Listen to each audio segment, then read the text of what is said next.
Shalom Aleichem, Bruchim Aboim. Shalom Aleichem to our viewers on Torah Anytime as well. Baruch Hashem, Chadesh, Yomeinu Kekedem. That's Hashem, great to be back. Just before I left, a day or two before I left, a new Sefer came out, Ambar Simcha, Brain Power. This is the translation of the Hebrew Sefer, Kuntes HaShichra VeHaZikaron, with more than 400 sgulos and practical advice from Chazal, how to strengthen our memory, increase our brain power, and prevent forgetfulness. Many inyanim from what Reb Chaim Kanievsky told me. Many issues on the matter of Shichra and Zikaron, forgetfulness, and remembering how does it work. Different inyanim, Shalos Utshuvas Ba'alacha, Nogia L'Maisem, Emetz Hashem, it should be Leto'eles, Emetz Hashem. We're going to dedicate this year to the Hatzlacha of Ben Zion Mendoza, him and his family. Refuah Shleima Bekorov, Chaim Meir Dov Ben Yente, who needs a lot of Rachmei Shamayim, Malka Chana Bas Beila, and Miriam Bas Sarah. Miriam Bas Leah. We're starting with some riddles. Strange riddle. Animal riddle. We learn about the donkey of Bilam. So let's ask a question about a donkey. Can it be that there ever was a human that was born from a donkey? I said it's a strange riddle. That's the name. His father's name was Chamor, but he really was human. Strange name. But I'm talking about a real donkey who bore a human. Can it be? The answer is yes, it can be. Where, how, when? Moshe of Skenim on the Torah at the end of Parshas Beshalach bring a medrash. Shaul didn't kill Agag. He was supposed to and he didn't. He had some mercy over him. Agag was with a chamorta, with a female donkey. And she had a son. A strange thing in the world. But it goes lichoira against the Gemara. The Gemara in Masechet Bechoros, Daf Ches, says, a behema and a human, it doesn't work together. They cannot conceive from each other. It doesn't work. So it has to be like what Rashi says. Rashi and Shmuel Aleph Perek Tesvav Pasuk Gimel says, why did the Kodesh Baruch Hu say, when it comes to Amalek, you have to kill not just the Amalekim, you have to kill all their animals as well? What do the animals do? Rashi explains, because they do all kinds of kshafim, and they would change themselves to be like a behema. Mimelo, you have to wipe them all out. So when they saw a sism on Amalek, sees a behema of an Amalek, maybe it actually is an Amalek himself, and therefore you have to kill them all. So maybe that's how it worked over there. But Lemaise, from the Medrash that the Moshe of Skenim al Torah bring, Amalek, Agag was with a female donkey, and from that had a child. What's that? Lemaise, that's the grandmother of Haman. Haman. Where does Haman come from? From Agag. The child who left, he didn't kill him. Haman has a very nice grandmother. It comes out, based on that Charles Darwin was right, but only regarding Haman. It comes from the animals, not from apes, from donkey, but only regarding Haman, not from tzaddikim. Rabbi Isai, another riddle, animal riddle. Bilam compares Klal Yisrael to a lion. So it gives us a chance to ask a question about a lion. Lion is a very dangerous animal. Everybody agrees? Great. What is the most dangerous day of the year to stand next to a lion? It's always dangerous. If you don't know what you're doing, stay away. But is there one specific day which is more dangerous than others throughout the year? Don't stand next to a lion on this day. Tisha B'Av. Why Tisha B'Av? What's your source? A little louder. The fire that was bad used to be like the lion or something like that. The fire. I'm talking about a real lion, not about a fire. Rabbi Yisai, Rashi. Pele Rashi in Divrei Hayamim Perek Aleph, Divrei Hayamim Aleph, Perek Yud Aleph, Pasuk Chav Beis. Says Rashi, stay away from a lion when it's a snowy day. When it's a snowy day? Why? Because the lion uses its legs and throws the snow at a person's eyes. He's not able to see anything, and then the lion comes and kills the person. וכך, ואני שמעתי כך על זאת. And this is what I heard, that's what Rashi says, it's a quote. Stay away from a lion throughout the year. But if it's snowy, stay even further away. Rashi doesn't make a difference. Rashi doesn't say where and what. If it happens to snow and happen to have a lion there, run away. Many animals are mentioned in this parsha. Which human walked, or actually more accurate, crawled like a snake? Snakes crawl, right? Kodesh Baruch Hu cut their legs. What's that? All the time, That's how he used to walk. HaKadosh Baruch Hu cut the snake had legs. Then he was punished. One of the punishments of the snakes was Al Gichon Chatelech, gonna crawl. Who walked like a snake? The answer is Perek Chav Gimel, Pasuk Gimel. The Pasuk describes Bilam, and it says Vayelech Shefi. Rashi and Uncles explain he left. He went alone. Shefi means he left by himself.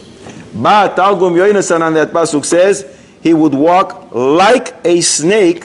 Medrash Lekach Tov says as well. What is the word Shefi? It's like Kumo Shfifon Alei Orach. Shfifon is a snake. So Bilam actually used to crawl on his belly like a snake. Targum Yoinasan Ben Uziel on this Pasuk.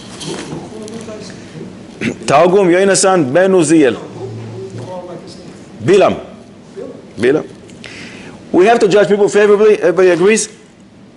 Do we have to judge animals favorably as well? Only humans or animals as well? Yes. Why? Why do I have to judge people animals favorably? For what? Because it's about you judging favorably. In other words, I'm going to train myself to one day only be... So the mice you don't care about the animal. It's about me. Well, I said the animal isn't being judged on that way, so we have no effect on the way we judge him. So we can make any judgment. So you don't need to. I don't think so. But 2 seconds ago you said you do. But no, עד שבוע שלישי ויחיה ביניהם. you have to a person has to judge favorably. Whatever he judges. Also Rasha? Except for Rasha. So why an animal yes and a Rasha no? If the animal... You have to judge Hitler favorably? Rasha, you do not. No need to. Because Tzal Balak is the Raisa. No. So if you judge him favorably, you'll be more inclined to take care of him. Because It's like a big Kiddush. creation of Kadosh Baruch Hu. And stones also creation of Kadosh Baruch Hu. You have to judge stones favorably? The animate. Yeah.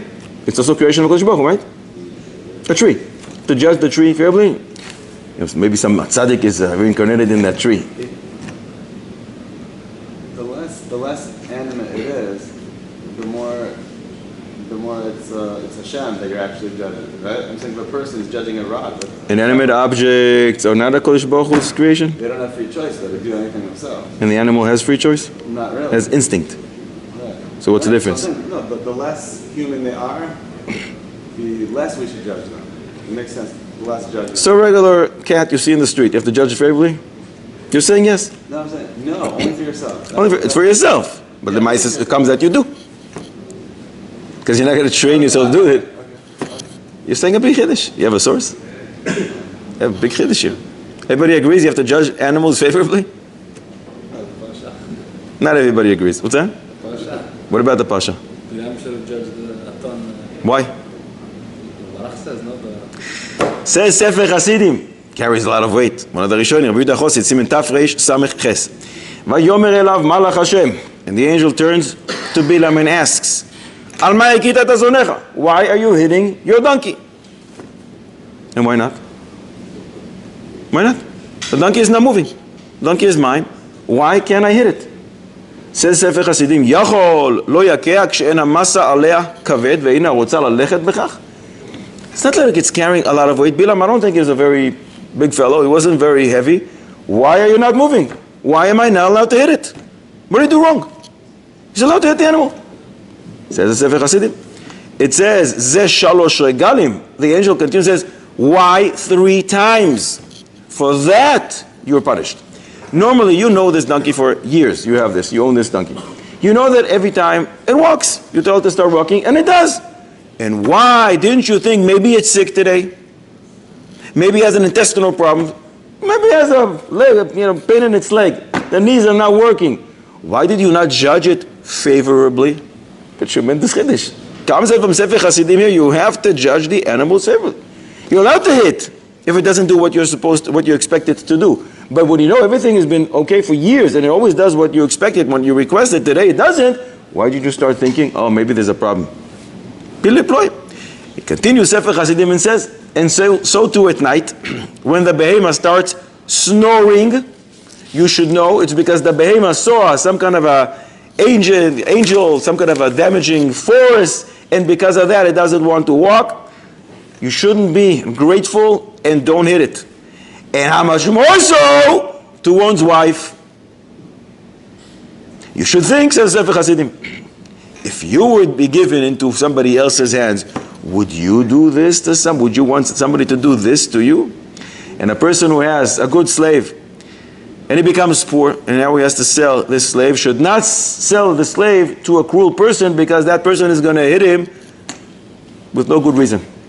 Comes out from Sefer Hasidim, you have to judge animals favorably when shayach as well, and that is a tremendous chiddush. Where did Bilam get this donkey from? Found it in the field. He wanted some kind of a Chinese auction. He bought it in the store. Yachstein. He went online, some kind of a second-hand type of online site, and he got. You have a source? Big chiddush, gigantic chiddush. Torah Shlema brings a medrash agada. This donkey was created ben Hashmashos of Friday, the first Shabbos in the world, and it came into the hands of Yaakov Avinu. Yaakov Avinu gave this donkey to Bilam, but he made a condition. You're an advisor of Paro, right? Don't say anything harmful on Klal Yisrael. Don't give him bad advice. Bilam took the donkey, but it didn't really listen to Yaakov Avinu, and he gave very bad advice to Paro to increase the quota of bricks that Bnei Yisrael have to produce. That is how he obtained this ason, this female donkey from Yaakov Avinu. That is a tremendous solution. Balak says to Bilam, I have a problem. Klal Yisrael are coming, I'm afraid. It could be that they're going to all make us wear black hats. It could be that they're going to make us grow long beards. It's scary. And therefore, I'd like you please to curse Klal Yisrael. Says the Chafetz Chaim, Bo'ureh, come and see the difference between us and them. When a Yid has a problem, what does he do? He goes to the rabbi. He asks for the bracha. He goes to the tzaddik. He goes to Kivrei Tzaddikim. He goes to the Rebbe. He wants to look for chizuk, to get stronger in emunah and bitachon. That's what a Yid does when he has a problem. What does a goy do when he has a problem? He hires, either he drinks, and then he hires somebody to go destroy my competition. Go destroy the problem that I'm having. He just wants to get stronger. The goy wants to destroy the other party. Tiny, little difference. Bilam requests, Tamos nafshi moise shorim, utehi achrisi kamoyu. I'd like to die like those righteous individual ones, referring to Avraham, Yitzchak, and Yaakov, Yesharim. They're called Yesharim. Says the Chafetz Chaim. It's very nice that Bilam wants to die. I want to die like the tzaddikim, like Avraham, Yitzchak, and Yaakov. Shkoyach Bilam. Try to live like a Yid. Try to live like Avraham, Yitzchak, and Yaakov. A Yid has a very complicated, complex system with a lot of do's and don'ts. 613 deraisa, miderabbanon, thousands of mitzvahs, and a Yid is ready, willing, and able to get up every single morning and rise for the challenge to combat his Yetzer Hara, to fight. That's the meaning of ki etz chaimi lamachazikim ba. The Torah is like an etz chaim. What does that mean? A person who's drowning. And suddenly he sees this log, he sees a big piece of wood. What does he do? He holds on to dear life. He's not going to try to show off. Look, I can hold on with my pinky. What are you, crazy? Is your life dependent on this? Your life is dependent on this. Meaning you can't filter and say, okay, I like this, I'm not so crazy about this. The Torah is an eitz chaim to those who hold on to it. La machazikim ba, and therefore you have to grab on to the entirety. So the whole Torah, you have to grab onto it. And therefore the Torah is compared to an eitz chaim. What Bilam asks is just to die like a Yid. What we request is to live like a Yid with this Etz Chaim, with all the do's and don'ts, all that what as if seems restrictive type of a lifestyle. It's actually a very, very happy and fortunate lifestyle because you're just gaining more and more and more eternal diamonds in your sack. Bilam's claim to fame is Ayin Harah. Can you look at a goy and try to cast an Ayin Harah on a goy? Daf Yomi, a few weeks ago, Babasa Daf Beis, we learned that one is not allowed to stand next to his friend's field and look at the field at the time that it's growing, because he may cast an Ayin Harah. Can you do the same to a goy? I'm not talking about a Rasha. A goy, your neighbor. Can you stand next to his field and look at it at the time that it's all growing, it looks beautiful? Or you should also try not to cast an Ayin Harah on a goy. You're saying no. How come? And therefore? Who told you to compare between the two? Your svara is a svara of Reb Chaim Palaji. You're mechaven to chukos chaim. That's Reb Chaim Palaji in Simen Samechtes, and he says a big chiddush. The Sefer Hasidim says that the isu of Ayin Harah comes out from gezel. Since you're not allowed to steal from a goy, so Vimela you also won't be allowed to cast an Ayin Harah on a goy. Tremendous chiddush. You get 2 points. Since you did so good with this question, let's ask another one. You're not allowed.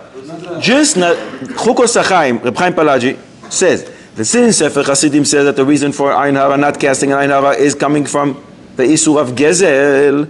Since you're not allowed to steal from a goy, you're also not allowed to cast an Ayin Harah on a goy. Chiddush. Twice. Once on Hagar, once on Ishmael. You have a question on Sarah Imenu before Matan Torah. There was a maise with a guy who bought a beautiful aquarium, little fish tank, brought it to the house, and he wanted to beautify his house. And he called all his friends because he wanted them to show off the beautiful new fish tank that he has. Gorgeous, gorgeous fish. His wife told him, "What are you doing? You're not afraid? Ayin Harah is going to kill these very expensive fish." So the husband says, "What are you talking about?" It's a pasuk before the Torah, Parshas Vayechi. V'yidgu larov bekerev haaretz. The Gemara darshins in Brachos Daf Chaf Amud Aleph that Zara de Yosef, the seed of Yosef, lo shalta bei ein abisha. Ayin Harah doesn't rule over the seed of Yosef because they're compared to fish, just like the fish in the ocean. The water covered them, and therefore they're not subjected to Ayin Harah. So too the seed of Yosef. So what are you worried about the fish? So his wife says to him, "Look, maybe the fish in the ocean, dagim shebayam is the language of Chazal. They are covered with water and they're not going to be harmed by Ayin Harah. But who says in your little fish tank at home, it also works, and this is dangerous. You're going to kill our fish. I don't want you to call all your friends and to try to start showing off our new fish tank." Is she right or not? Is there room to be choishesh from Ayin Harah or not? You're saying no problem. Fish is fish. But zil basar taima. The reason the Gemara says in Brachos, ma dagim shebayam mechusim. In the water, in the ocean, you can't see them, so they're protected. In the fish tank, you see them. You can see them. You can. Yeah, if you look in the... So maybe they're not protected. Maybe in the ocean, since you can't see them, that's why they're covered. What's that? Sometimes you can also. So maybe there's no difference between a fish tank and the ocean. So you're saying like him, they're protected. Everybody agrees? Fish protect from another human. What's that? Fish protect us from another. Really? If you have it on this.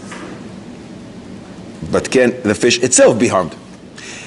Can animals bichlal be harmed from Ayin Harah?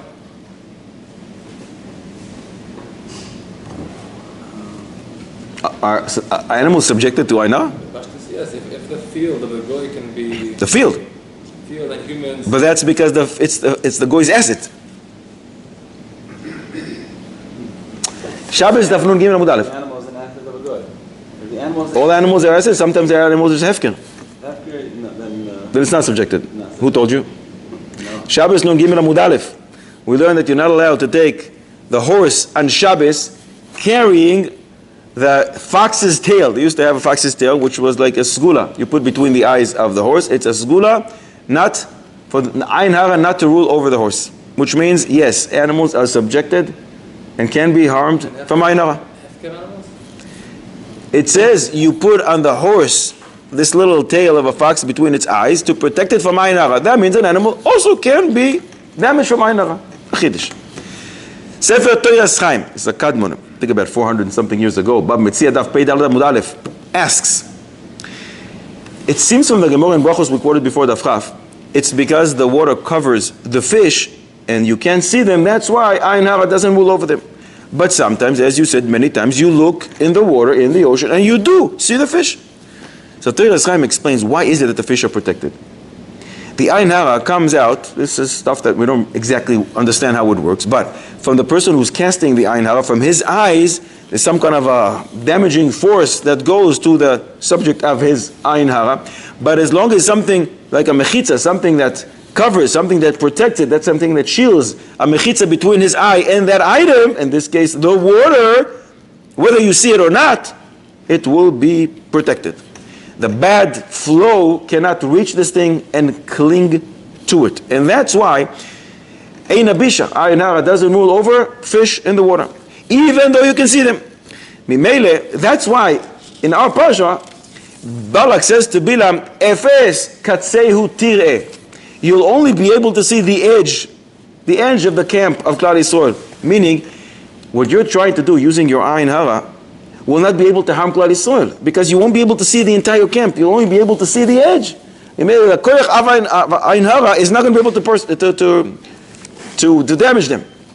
Based on this Divrei Toras Chaim, we can learn for our case that in the fish tank also the Ayin Hara can't rule, because lemaisa you have this barrier between the Ayin Hara and the fish, and that is the fish tank, the glass box, the water. What's the difference if you see it or not? It does. The fish are protected just like they're protected in the ocean. But the only problem is that there's a different issue. The fish are the owner's assets, and the Ayin Hara can hurt one's assets and can hurt one's family members. When these friends of his are going to come home and they're going to see this guy is apparently very rich, he bought this fancy fish tank with all this amazing fish, they may cast an Ayin Hara on him and his family. There is a Gemara in Eruvin Samech Daled Amud Aleph. The Gemara asks, what should a person do if he suddenly came into a lot of money? He got the assets of Ager. Ager died. He doesn't have any Yoshim. So whoever comes first becomes the new owner of all his assets. He won the lottery. What should he do to be protected from Ayin Hara? Because people are going to say, wow, this guy became rich overnight. Oh, people look at him with an Ayin Hara.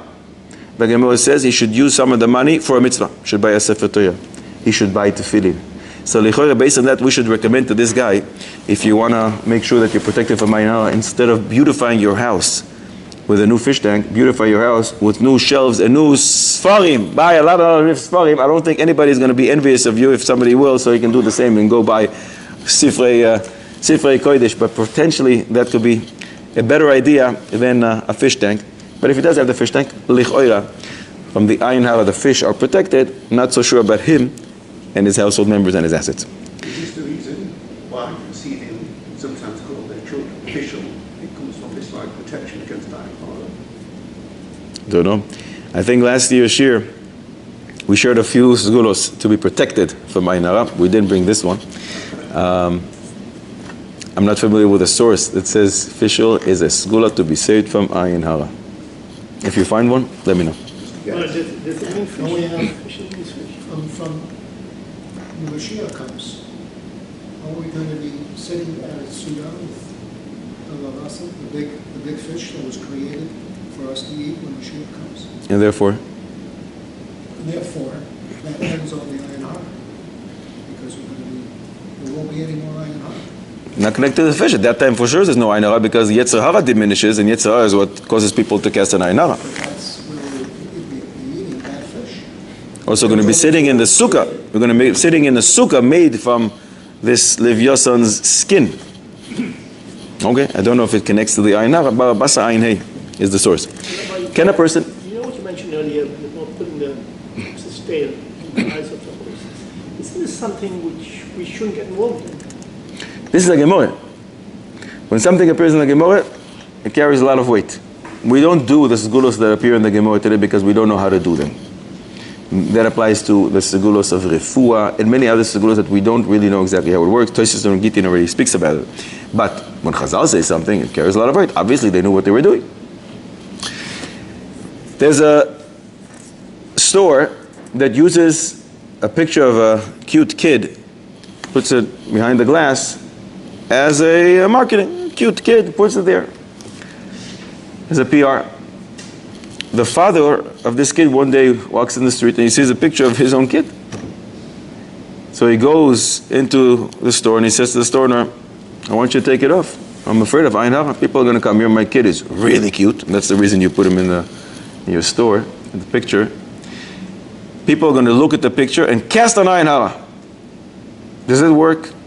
Casting an Ayin Harah on a picture through a glass window, does it work? Or only when you look at a person you can cast an Ayin Harah on him? Live. It has to be live. What's that? It has to be live. Why?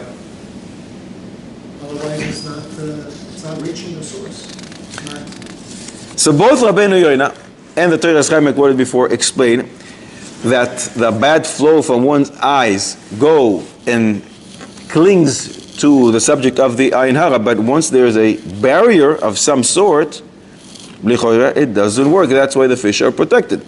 According to what they're saying, not shayach when you're seeing a picture and it's behind a glass window, it's not shayach. But the Chazon Ish, Choshen Mishpat Likutim, Baba Basra Simen Chaf Aleph explains the Ayin Harah, the force comes from a person who's so impressed from the success of someone else, and he casts an Ayin Harah. And if that person has a cheshbon in Shamayim, so that Ayin Harah, that person casted on him, can actually work. According to that, it even works when you're looking at somebody's picture. He's very successful and you're very happy, and if that person has some kind of a kitrug on him from Shamayim, the Ayin Harah that you cast can work. So why aren't the fish subjected to Ayin Harah? Says the Chazon Ish, because in Ksubus Dafei Amud Aleph, Chazal say that Kodesh Baruch Hu blessed the fish. A special bracha. Has nothing to do with the fact that there's barrier or they're seen or they're not seen. Nothing to do with it. So if one is impressed with someone else and he only sees a picture, what's the difference? He can still cast an Ayin Harah. Maybe when he sees this picture and he knows who that child is, Ayin Harah transfers from the picture to the real child. According to the Chazon Ish, it can work what you're saying. The Pischei Tshuva Choshen Mishpat Simen Kuf Nun Dalet Seif Cotton Test brings the Beis Yosef. The Beis Yosef wrote many svarim. One of his svarim called Shalos Tshuvas Avkas Roichel. Shalos Tshuvas, the Beis Yosef. And he says, you're allowed, even though we said before in Baba Basra, you're not allowed to look at your friend's garden, at your friend's field. You're allowed to if you have a glass window separating between your field and your friend's field. Pischei Tshuva says, why is it? Why is it? But you can still look through the glass and cast an Ayin Harah at your friend's garden or field. So the Doivev Meisharim, that Shabin Erov, he explains that the Hezek Re'iyah, putting damage through your eyes when you look in somebody else's garden, is not because you're preventing him from doing whatever private sometimes he wants to do in his garden. It's because of Ayin Harah. And once you have some kind of a glass barrier, it protects that garden or that field or whatever it is, and it cannot be subjected to Ayin Harah. So according to that, the Pischei Tshuva and the Doiv Meisharim, once you have this glass window of the store, it will not be able to, the Ayin Harah won't be able to penetrate and harm this little kid, Licheoya. I once heard having a cover on your kataret, you're not getting the full strength because you're not reading it directly. You don't have to worry about it. You don't have to worry about it. The pasuk says, "Enam kilavi yakum vecharis nasa, lo yishkavad yochal teref vedam chalalim yishte." Rashi explains, what does that mean? Enam kilavi yakum, they rise like a lion. When they get up in the morning, says Rashi, they get up like a lion to grab the mitzvahs, lachtofes mitzvahs, to put on the talis, to say the Shema, and to put on the tefillin. How exactly do you snitch mitzvahs? Lachtof mitzvahs. What does it mean? Lachtof mitzvahs. There's a mitzvah. You fulfill a mitzvah. Says that Moshe Feinstein, Drash Moshe. You see from here that the chatifa, which means running quickly, the zrizin part of mitzvahs, is greater than hidu mitzvah itself. Sometimes you want to delay doing the mitzvah. I'll do it a little later. I'll beautify it. I'll make it in a much nicer way later. You see from here, the praise of Klal Yisrael that they run to do mitzvahs, and that is the beautifying. That's the nicer part, a higher level, and better maila than actually beautifying the mitzvah itself. Which means, sometimes a person is traveling, and he says, okay, I can do the mitzvah now, but I can do it later in the most beautiful way. He says, Reb Moshe Yosef Amir, do it right now. That is a higher level than doing it later. That hidu of doing it right now, as soon as you can. First option, first opportunity you have is greater than actually beautifying the mitzvah itself the way you do the mitzvah. Is that also, when you say better than more hiddur, is more hiddur also berava? Let's say you want to wait for more people. Is that also better? Bamet dvarim amurim. Give you some examples. Questions I was able to ask Reb Chaim Kanievsky about this matter over the years. I once asked Reb Chaim, somebody who's on the plane, he's on the bus, and now comes time to daven. What's daven shachris? Neitz. Yes, there's nothing like davening Neitz. But he can only do it seated. Davening has to be done standing. Shmoneh Esrei has to be done standing. In fact, the Shulchan Aruch says that if you daven seated, you have to repeat Shmoneh Esrei later. The Mishnah Berurah says we don't do that, because most Achronim say you don't do that, but you see the importance of davening standing. So this guy can daven Neitz right now seated, or in half an hour, when he lands, he'll be able to stand like one should. Says Reb Chaim, daven seated. The first opportunity you have to daven. Daven Neitz seated better than davening later standing. Reb Chaim in Ochos Yosher brings that according to the Rambam, according to the Rif, it's a complete chiyuv to daven Neitz.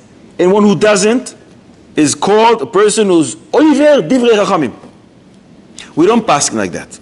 But everybody agrees that davening Neitz is lechatchila. So much so, the Chazal in Brachos Daf Tes Amud Beis say that one who davens Neitz, he has a special promise of Ribbon Shel Olam, he will not be harmed the entire day. So when you have a chance to daven Shachris Neitz seated, it's better than davening later standing. Davening Neitz, the Yachid, is better than davening later in a minyan? Coming in a second.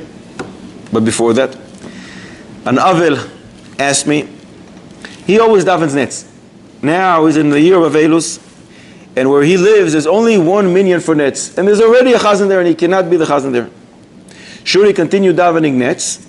Or should he daven later, 7 o'clock? At the 7 o'clock minyan, he will be able to be the chazan. What's better? What's going to give his father more of an ilui neshama? What's going to lift his father higher in the upper worlds? He's going to daven a minyan no matter what. He can be a chazan at 7 o'clock, or he can just daven as one of the people in the shul at the Neitz, but he's davening at Neitz. Be a chazan, ilui neshama. So I told this person, I wrote a tshuva on this, he should continue davening Neitz. And that will give a greater ilui neshama to his father. Why? The fact that he's mekayim, the part called zrizin magdim lemitzvah, that in itself gives the father an ilui neshama. When one's son does everything right, in Sanedin Kuf Dalet we learn, Braham is Zaki Yabed, the son is like an extension of the father, and whenever a son does a mitzvah, it moves up his father in the upper worlds. And more than that, in Alma Dekshot, in the Olam HaEmes, upstairs, the father is definitely going to be very happy that his son is gaining this maila that Chazal say, that a person who davens Neitz will not be harmed the entire day. And if he can, he should go for Neitz, and then switch with the Chazan and daven from Ashrei till the end, if it's possible, and even if it's not possible.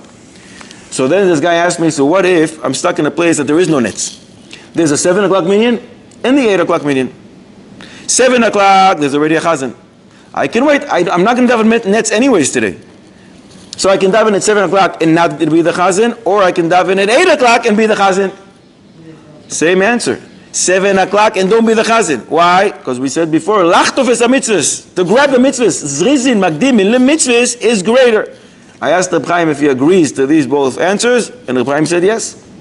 I asked Reb Chaim, and this is very applicable when I travel. I asked him, when a person is found in a place where there is no Neitz, there's no minyan, he can daven by himself Neitz, or he can daven later minyan. Reb Chaim told me, daven by yourself Yechidi, Neitz, it's greater than a minyan. Wow. I said, Rebbe, what about Monday and Thursday? No Kriyas HaTorah. It's not that I can go later to hear Kriyas HaTorah. It's either or. You choose. Neitz by yourself, or go later, 7 o'clock, the minyan, and Monday, Thursday, Kriyas HaTorah. Says Reb Chaim, Neitz by yourself. A greater level. That's only if you do things formally, but if you're not. Some say like that. Reb Chaim and Reb Elioshev and others say, even if stam, you feel like it this morning, you got up this morning and say, you know what, I think I'm going to daven Neitz. But there's no minyan near you.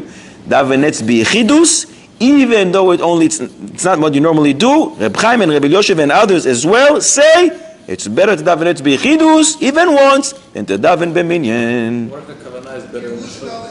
Everything goes after kavana. If you daven b'netz, if you daven no matter what, with no kavana, Chazal say a language. Tefillah below kavana, davening without kavana is like a guf without a neshama. It's like a body without a neshama. It's meaningless.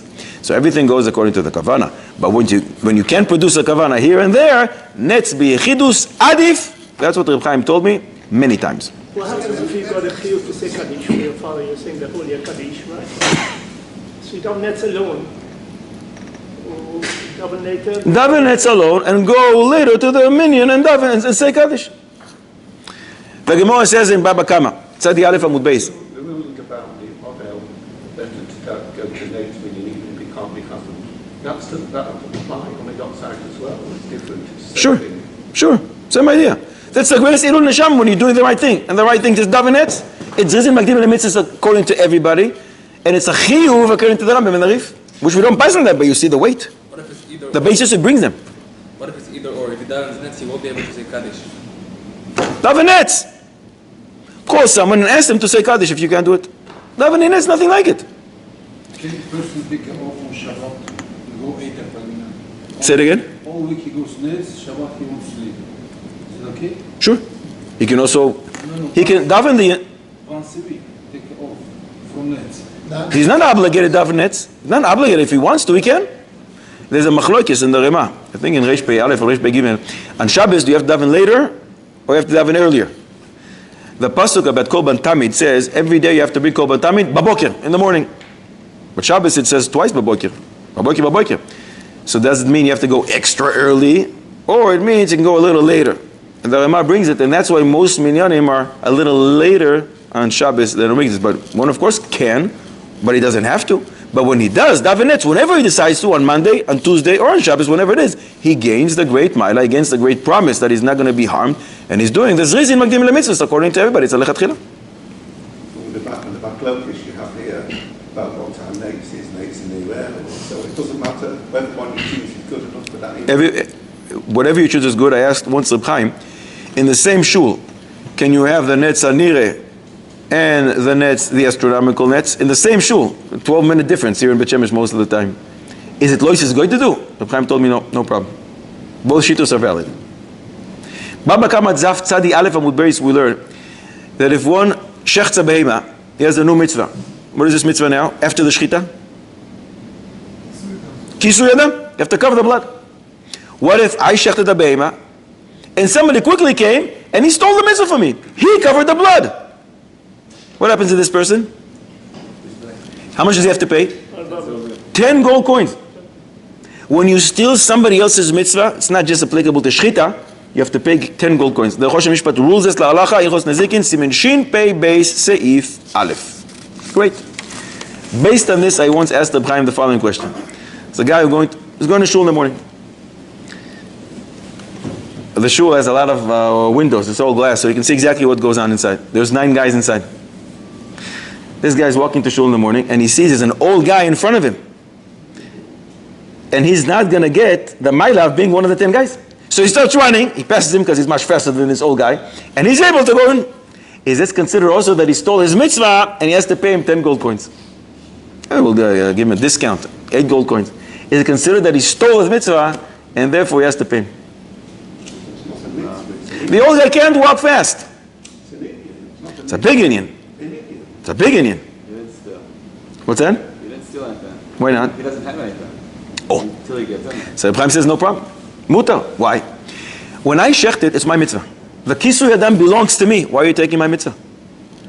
The old man knows that he doesn't walk so fast, right? So get up earlier. You want to become one of the 10 people? Get up half an hour earlier. Make sure. Go be the first one. The language of the poskim is the first person any person earlier than the first one, 10th, the 9th, the 8th, he's closer, the language they use is leyenikas kedusha, to the source of the kedusha, which means the third has more of a maila than the 8th, or the 9th. The first has maila corresponding to everybody. So if the old guy wants to, there's no one stopping him. So he made there's no problem. It's not a mitzvah that belongs to the old man that I stole from him. It's a mitzvah which is hefker. Anybody can run quickly or get up early and make sure that he is one of the 10. He made him. That's not a problem. I once asked about a person who's in a faraway place in a different country where Shkia is very, very late.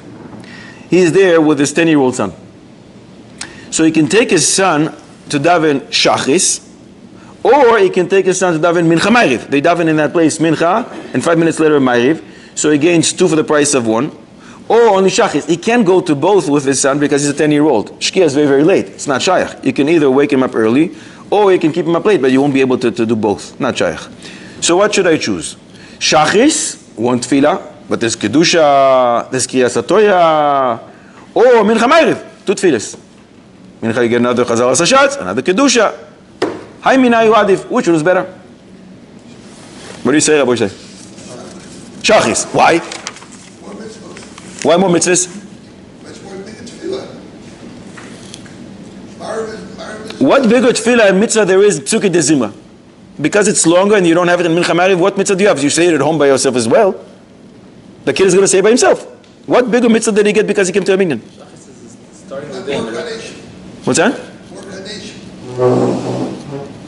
Maybe it's a certain minyan, I don't want to say the name of the group, that they say a lot of Kaddish in Mincha Ma'ariv. They keep adding every 2 minutes another Kaddish. A mitzvah b'aliyat ha'atach mitzvah. And therefore? First one comes. Oh! Reb Chaim says to me, Zrizin makdim le mitzvahs. Go to Shachris. If Shachris is the first mitzvah, if you came there at 4 p.m., that's the first time you're getting there to this place, so the first opportunity would obviously be the first day Mincha Ma'ariv. But normally, if you have to prioritize, Zrizin makdim le mitzvahs, and therefore go to Shachris. I also asked him, this is very relevant, I think, especially now in the summer. Melave Malki, very difficult to do, right?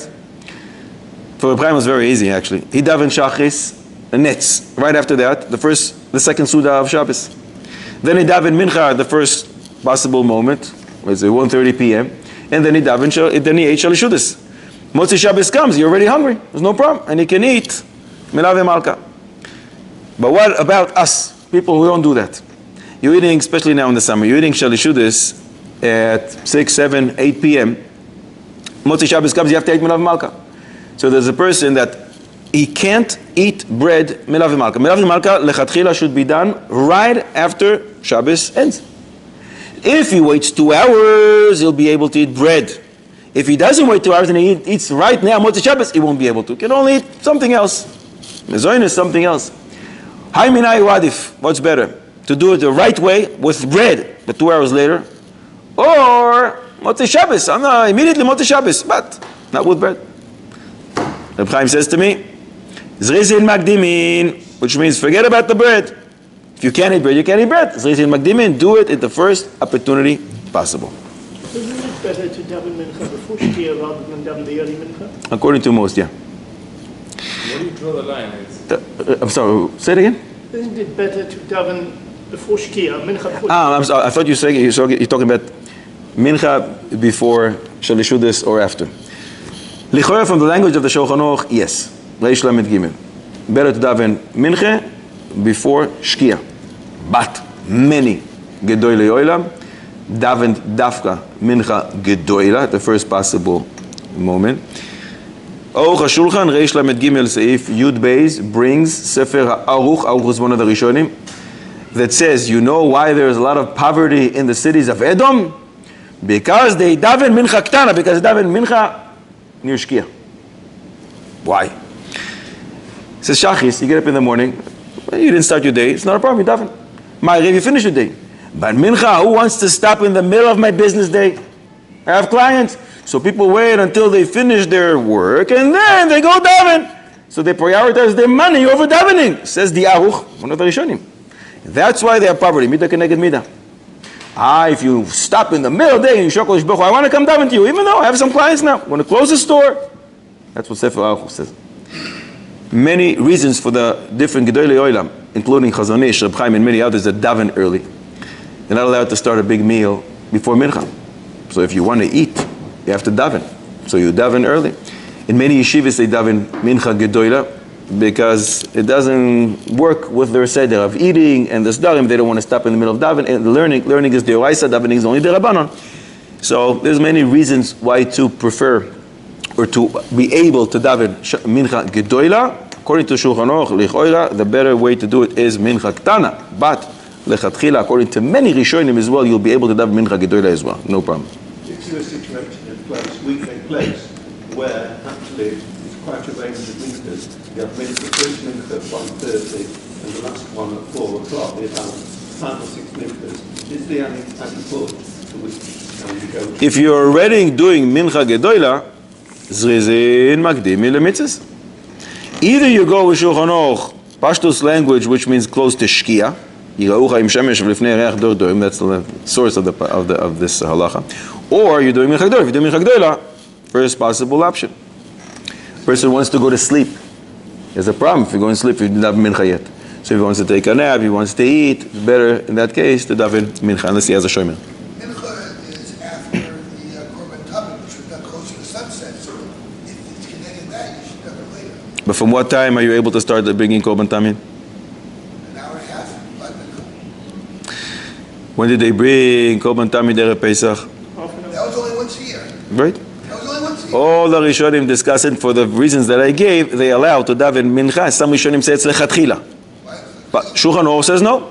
But according to everybody, you're allowed to. And according to some Rishonim, it's lechatchila. And many Gedolei Olam, for the reasons that I brought. You want to go to sleep, you want to go eat, and you're afraid, you have a problem doing this before you start davening, any davening. We made it, that's why. And if it hurts your seder alimut, which is the oraisa, also that could be a reason as well. So you got no business reasons or any other reasons. I usually daven mincha before shkia unless I can't. Then I do. Tavo alechem habracha. But if when you see a person davening mincha gedola, don't start protesting because he's doing it b'reshut. Who was a greater chacham? Moshe Rabbeinu or Bilam? Moshe Rabbeinu. Who told you? He's the greatest person who ever lived. Who says he's the greatest person who ever lived? He's the most humble person who ever lived. Who told you he's the greatest person who ever lived? Ain't nobody can Moshe. So he's the greatest prophet. Adon HaNeviim, the master of all prophets. He told you he's the greatest person, the most. He is chacham more so than Shlomo HaMelech. I would think so. Shlomo HaMelech is the wisest of all men, the wisest. Moshe, master of Neviim. Shlomo is the wisest. Moshe is not wiser than Moshe Shlomo. The Bilam chose the wrong preferred. He could have been the greatest prophet, but he could have been right. He chose evil instead of good. Great, but I'm asking about wisdom. Love and a rabbi. He could- I'm asking about wisdom, not prophecy. Who's smarter? I'm saying he made the wrong choice. So that doesn't, the wisdom doesn't go back. Yetzer hara. Kol hagodol mechaveiro, yitzro gadol imeno. The greater the person, the greater is Yetzer hara. Maybe he was greater, and that's why he had such a big Yetzer hara. It took him the wrong way. What'd you say? I'm sorry. Tana devei Eliyahu Rabba Parsha Chavav. That's Torah that we learn from Eliyahu Hanavi. Listen to our language. Lo eniach HaKadosh Baruch Hu davar ba'olam shelo gila leBilam. HaKadosh Baruch Hu revealed everything to Bilam. Everything in this world. Why? Mipnei ma? Mipnei she'asidin kol umos ha'olam lo yimar lefanav. Because in the future, all the nations will say to HaKadosh Baruch Hu, Ribono shel olam, if you would have given us a prophet like Moshe, we would accept your Torah. Therefore, HaKadosh Baruch Hu gave them Bilam ben Beor, shehaya me'ule bechokmasoi yoser mimoshe. Not to be believed. Tana de Eliyahu says, therefore HaKadosh Baruch Hu gave the nations Bilam, who was a greater chacham than Moshe Rabbeinu. The only problem is, Tana de Eliyahu Zuta, the first one was Rabba, Parsha Chavav, and Tana de Eliyahu Zuta, Parsha Yud, very, very similar language. Lo eniach HaKadosh Baruch Hu davar ba'olam shelo gila lo leBilam ben Beor. HaKadosh Baruch Hu revealed all the secrets to Bilam. Why? Because the nations will say, HaKadosh Baruch Hu, if you would have given us a Navi, we would also accept your Torah. Therefore, HaKadosh Baruch Hu gave the Bilam Beor, shemehu me'ule bechokmato ke Moshe. The first statement was, Yoser mi Moshe, more than Moshe. In the latter one, the Talmud Eliyahu says he was exactly like Moshe. So, is he greater or not? I don't know. He wasn't less than Moshe. But he's either like Moshe or greater than Moshe. I think that's a big chiddush. I'm reading to you a pasuk. Tell me if there's anything superfluous in this pasuk. Vayan Bilam Vayomer. Bilam says back to Balak, listen. Lo ucha lavor es pi Hashem Elokai. I won't be able to transgress anything HaKadosh Baruch Hu does. It says, la'asos ketana o gedola. To do anything small or big. Anything superfluous here? I can't do anything, even something tiny. So la'asos ketana is okay. But what are you getting by saying, or gedola? If you can't do something tiny against HaKadosh Baruch Hu's will, how much more so you won't be able to do something big? So or gedola is totally superfluous. Right? It's kal v'chomer. If you can't do a ktana, how much more so you won't be able to do a gedola? So what did he say? And don't tell me because he wasn't wise. We just saw that he's very wise, maybe more than Moshe Rabbeinu. What did he mean? Comes the Gaon Mivilna. Gewaldig. The word Elokim, what is that? Midas Adin or Midas Rachamim? The word Kel, Aleph Lamed, that's Rachamim. The short version of Elokim is actually Rachamim and Chesed. Yud Kei Vav Kei? Chesed, Rachamim. The short version, Yud Kei, Midas Adin. How do you see it? Ashrei HaGever Asher Teyasreinu Ka. Yud Kei, Yisurim, Midas Adin. On the other hand, David HaMelech says in Tehillim, Chesed Kel Kol Hayom. Aleph and Lamed is Chesed. Yud and Hey is actually Din. Yud Kei Vav Kei, Chesed Rachamim. Short version, Din. Aleph Lamed and Hey and Yud Mehem, Elokim, Din. Strict judgment. Short version is actually Chesed. Bilam wanted to awaken strict judgment on Klal Yisrael. But HaKadosh Baruch Hu didn't let him. Every time he tried to say Elokim, HaKadosh Baruch Hu made it short and he said Kel. Anytime he tried to say Yud Kei, HaKadosh Baruch Hu forced him to continue and complete the word, and it came at Yud Kei Vav Kei. And that's why Bilam says, Ma'ekov lo kava Kel. I want to curse, but I can't because Aleph Lamed, HaKadosh Baruch Hu doesn't allow me. Kel is Midas HaRachamim. Uma ezom, I don't want to give him a lot of klalos. Lo za'am Yud Kei Vav Kei. He wanted to say Lo Za'am Yud Kei Midas Adin, but HaKadosh Baruch Hu said no, continue. And it came at Yud Kei Vav Kei. That's what Bilam was saying. I can't say Agedoila o Ketana. In other words, I want to do La'asos Ketana. I want to make from Aleph Lamed and Kuf and Yud and Mem. I want to make it sure La'asos Ketana. I can't. Or Gedoila from Yud Kei, which is Midas HaChesed. I want to make it Yud Kei, which is Midas Din. I want to make it Gedoila. I want to make it, I can't. Exactly the opposite, sorry. Aleph and Lamed, which is Midas HaChesed, I want to make it Gedoila. I want to lengthen that word to use Midas Adin, and I can't. The Kodesh Baruch Hu is making it short. And the Ketana, the Yud Kei Vav Kei, which I want to reduce and make it Ketana into Yud Kei, Yud is Midas Adin. I can't. The Kodesh Baruch Hu doesn't allow me. That's what he meant. La'asos Ketana or Gedoila. I can't change the names of Hashem. HaKadosh Baruch Hu is forcing me to use the right word that he wants to use, Chesed and Rachamim, and Teshawa Kodesh Klal Yisrael with Midas Chesed and Rachamim, and therefore there's no superfluous words. Bilam is just explaining why he is forced to keep showering us with berachos. Who says that? The Gaon Mivilna. Mitzvah all the brachos will be fulfilled speedily in our days. We shall only see Chesed and Rachamim. Achenu kol beis Yisrael nesuin b'tzar u'b'shivya. העומדים בין בים ובין ביבשה ובין מתחת ליבשה, wherever they are, המקום ירחם עליהם ויוציאם מצר לברכה. מאפלה לאוירם משיבות לגאולה, אשתו בעגולו בזמן קוריב, ונאמר אמן.